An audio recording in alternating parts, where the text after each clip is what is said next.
Alright, so last night I had to stop my print because the supports are falling off. So we're gonna redo this again, but this time we're gonna bring a little secret weapon. We're gonna restart this whole thing again. This time I got myself glue. It's called 3D printing adhesive. That's pretty much what it is. All right, so we're gonna try this thing.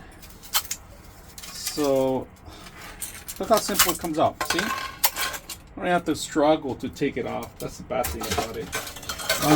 Ever since I got this Cobra 3, it needs a lot of adhesive, and the good thing is it doesn't leave a good mark on it because I just tested out here, but I'm gonna make sure we get enough everywhere.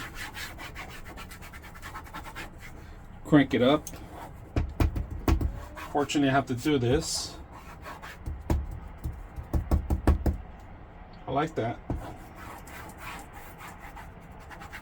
It's a big mask, so make sure that I cover enough of everything.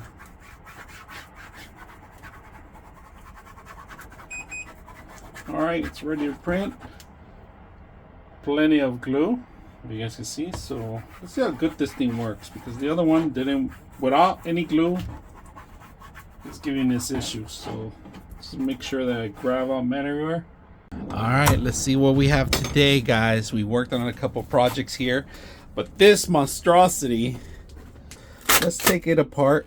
And you know, I added glue, so with the glue it actually came out really good.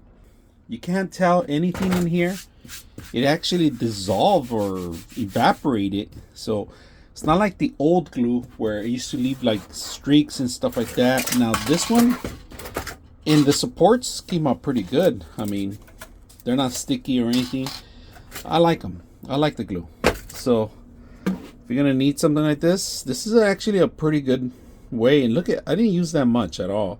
So I might end up buying a couple more. Instead of glue sticks, I'm gonna buy this. This is made just for that. So very simple, out of the box. Hope you guys enjoy the video.